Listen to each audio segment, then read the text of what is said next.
Satyo. Selamat pagi. Kami berharap Om Satyo memperkenalkan diri. Nama saya sekarang ini Afnan Susantyo, dipanggilnya Santyo. Ya, saya pemilik museum Nyalasan. Coba Om bilang tentang nenek-nenek, dua nenek Om ini. Daripada ayah saya bernama Borajinio, ke ibu daripada ibu saya namanya Lim Syok Cinio. Borajinio rumahnya di mana? Ketika masih gadis, kira-kira rumahnya itu sebelah utara Kelenteng Dasun. Setelah menikah, bertempat tinggal di Jalan Raya nomor 37. Kemudian apa yang Om ingat atas Mak Borajinio ini? Senang sekali bikin masakan dan bikin kue-kue, dan sampai dikritik ayah saya karena mak rajin itu segala alat untuk bikin kue dia harus punya. Jadi selalu panggil tukang untuk bikinin alat itu. Semuanya secara manual ya, alat-alat besi tapi dikenteng dulu oleh pandai besi ya, kira-kira begitu. Nah, yang saya ingin tuh kue japit, kue semprong, terus kue apa lagi ya? Wah, nggak ingat deh. Selalu pakai kebaya putih, bapaknya sarung. Dia sehari-hari deh, tidak terlalu bagus, tapi ya sepantasnya dipakai. Yang nyali dia itu seperti gimana? Yang Om ingat? Tampangnya keras karena dia yang ngatur seluruh isi dalam rumah tangganya. Pembantu utamanya itu namanya Lomi. Ngasaknya bisa segala macam, luar biasa itu. Kebiasaan Oman di kehidupan sehari-hari bagaimana? Menyewakan pakaian pengantin kelas 1, kedua, kelas 3 kepada penduduk setempat ya. Berarti pakaian Jawa? Ya, pakaian pengantin kelas 1, kelas 2, kelas 3. Nah itu diwadahi tenong, kira-kira 3-4 macam tenong.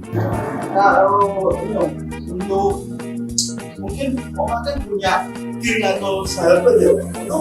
Ya, gengnya Oma itu adalah teman-teman bermain ceki. Yang saya masih ingat tuh Nyahif, Nyah Ceklek, Nyah punya, Nyah Denger. Mereka duduk mengelilingi meja segi 6 dan mereka mulai kira-kira jam setengah 9, berakhir kira-kira jam 4 gitu. Diselingi makan siang gitu. Diselingi makan siang, dan makan siangnya itu untuk makan siang itu oma saya mendapat uang tong namanya. Itu ialah iuran membayar seporsi makan pada siang hari itu.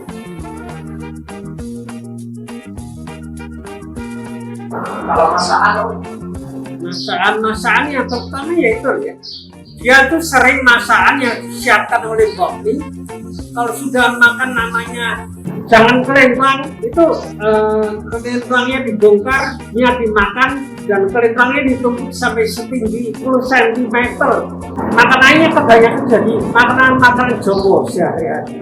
Garang asem, kami makan di atas meja yang panjang, dan Oma sama Opa selalu di tengah, dan kami duduk mengelilinginya.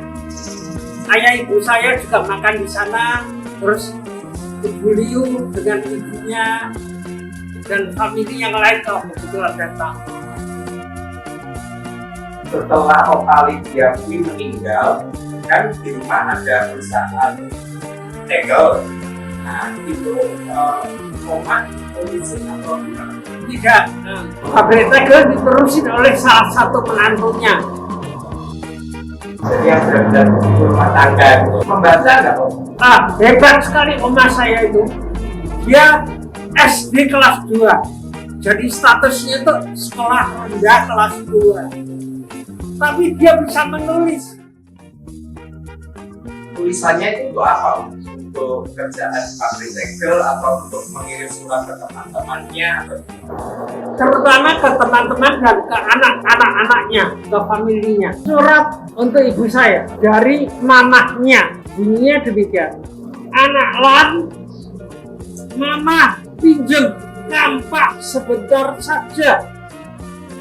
Dari mama LST, singkatan dari Lim Siap Ji Mio. Kemudian merit dengan Papi di tahun berapa? Mungkin 1929 atau 1930. Karena kakak yang pertama lahir tahun 31. Kisah cinta Papi dan Mami Om, kalau ada yang ingat. Mereka cuma saling pandang di sekolah dan tahu itu siapa begitu. Terus setelah mereka cukup usia, ada utusan datang melamar dia dan bisa. Oke deh, gitu aja. Nanti kayaknya ada permintaan dari Ya betul, ada syarat. Cuma syaratnya bagaimana tidak jelas. Tapi memang ibu saya mengatakan kalau nggak ada rumahnya dia rasanya keberatan. ini tak dibikinin rumah. Iya, kayaknya begitu. Nah, ketika Om kecil, pakaian Mami seperti apa? Ini adalah pakaian gelangsaran dari ibu saya. Pakaian gelangsaran itu kebaya. Jadi setelah tahun 50-an itu mulai berdatangan kain untuk kebaya yang berwarna-warni. Kebaya itu harus tipis, semerawang. Di baliknya mereka harus pakai kutang. Kemudian di sarongnya, sarong gelangsaran. Mami membaca. Mami saya sangat senang menulis, dan kalau ada waktu ya membaca juga. Tapi sampai tua dia senang tulis surat. Kalau di perusahaan batik, Mami gimana? Waduh, tangan kanannya papa dalam segala bidang. Mulai dari menulis, melayani, membuat nota, sampai melayani tukang batik. Mau dimulai kerjaan, ditimbang dulu, kasihkan, nanti pulang, ditimbang lagi. Bobotnya sama enggak? Kalau bobot tidak sama berarti ada yang korupsi. Mereka tiap hari itu jalan ke sini. Itu sampai sekarang mungkin bisa diskusikan. Kalau jam 3, jam 4 sore ya, itu karena ada wanita yang berbondong-bondong jalan dari Gagahan keliling, bukan jalan kaki, itu membatik semua, pulang ke kampung. Ada yang kampungnya di Sultan, ada di mana, dan kerjanya di Bagar. Itu masih ada yang gede-gede itu. Kalau Mama mendidik putra-putrinya gimana? Ya nggak terlalu keras, ya harus nurut. Kadang-kadang dipukuli, nggak ada yang istimewa deh. Tapi kami pokoknya nurut, tidak sampai ada yang nyeleweng. Tapi itu yang terbaik itu aja. Karena sesudah pada saat SMP itu kakak saya itu sudah mulai di luar kota, jadi luar kota. Saya meninggalkan Lasem setamat SMP, dan adik saya juga begitu. Jadi orang tua ini cuma mengontrol kami pada saat 15 tahunan ke bawah. Selebihnya ya kami mau jadi apa, mereka lepas itu pasrah. Kalau Mama suka motif batik apa? Kira-kira mungkin asli aku suka banget batik ini atau gimana? Ini pada Mama itu tidak mau pakai batik bikinannya sendiri. Selalu harus beli. Kalau ini Om, kalau merawat rumah itu seperti apa? Kami merawat rumah. Ya, meminta membantu untuk nyapu di sini setiap hari. Lantas sebulan sekali atau 2 bulan sekali. Ini kuningan pakai uyah asam. Kalau dibersihkan menjadi seperti emas. Ya itu antara lain. Terus rumahnya bobrok begini. Kalau masih ada mereka ya nggak bakal begini. Ini saya aja nih. Kondisinya udah bobrok. Ketika Papi meninggal, itu kesedihan Mama seperti apa? Ya karena sudah cukup tua ya sudah nggak terlalu sedih ya, penderitaannya berakhir. Kalau bahasa, Mama itu sehari-harinya pakai bahasa Bahasa Jawa, Jawa. dicampur Melayu, campur Londo sitik-sitik begitu. Kira-kira kayak gimana itu kalau diperagakan? Ketika saya masih di rumah, saya kalau kepingin jajan karena ada namanya kacang atom, kuaci, doyangan saya kepingin beli sendiri, saya makan sendiri. Saya minta kepada mama, minta suku nih minta suku. Mama komentarnya kembali, asuh aku. Nah, itu yang saya ingat itu. Oh, bisa bercerita sejarah berdirinya museum yang asal itu? Menjelang Perang Dunia Kedua, ada orang yang kayaknya butuh duit dan rumahnya diagulkan untuk pinjam uang kepada ngkong saya, dan itu tidak diambil kembali, sehingga secara hukum kami lah yang bisa membelinya dengan harga yang ditentukan, terus jadi milik kami. Kemudian disewa orang, terus disewa sampai akhirnya hukum sewa menyewa itu berubah, kami bisa mengambil kembali, dan kembalinya itu setelah zaman sudah lewat Orde Baru kalau nggak salah. Sudah orde reformasi kali ya. Bangunan kuno pada saat itu sudah banyak yang dirobohkan, dibongkar. Nah, saya melihat ini dari kota-kota lain, barang begini kok langsung dihilangkan, itu kan kehilangan sejarah. Jadi saya anggap wah ini harus dipertahankan. Sejelek begini pun malahan bisa mengituri. Saya pikirnya begitu.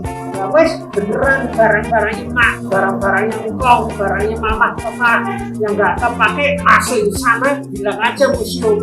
Sebelum mati saya mantap sudah dapat usul namanya museumnya Lasem. Saya belum bisa menerima, tapi setelah saya pikir-pikir sampai lama, akhirnya saya bisa menerima karena ini bukannya untuk seorangnya Lasem yang fiktif, tapi secara plural. Punya ada di Lasem, termasuk nama saya ada di situ. Jadi saya terima itu. Apalagi begini asal usulnya. Nama itu diucapkan secara nggak tahu meditasi apa oleh Mas Pong.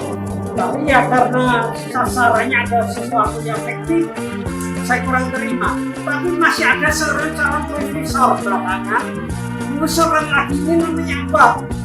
Ya masuk, ya akhirnya saya terima. Itu namanya Ibu itu. Kamu kan menulis ada sedikit gitu kan, museumnya masuk. Nah, coba kamu mengingat ada dunia siapa misalnya di sekolah cerita. Nyonya Persen itu punya toko kecil. Saya nggak tahu kenapa dia disebutnya Persen. Mungkin dia sudah sejak kecil diberi nama Persen atau bagaimana oleh orang tuanya. Cuma begitu aja. Nggak ada yang istimewa dari itu. Kalau nyonyanya turun dari bis itu yang siapa? Nyonya turun dari bis. Ya sama. Orangnya itu tidak sepenuhnya kondisi badan sehat ya. Agak ketekuk sedikit begitu. Nah, matanya juga kurang lempeng kalau melihat, tapi dia selalu bisa jual makanan dan tenong keliling langsung. Itu nyata sama. Mungkin sepanjang hidup dia tidak menikah. Ada nggak Om filmnya yang misalnya dia bikin baju kayak apa ya? Bukan binato, fashion apa ya? Ya fashion. Ya. Yang terkenal tuh namanya Mama selalu bikin kebayang untuk menghadiri pesta ngepeng dari Nyakpan. Nyakpan ini lumayan disebutkan. Yang sangat modistik itu ada kan ya. Dia selalu tampil dan Semua begitu ya.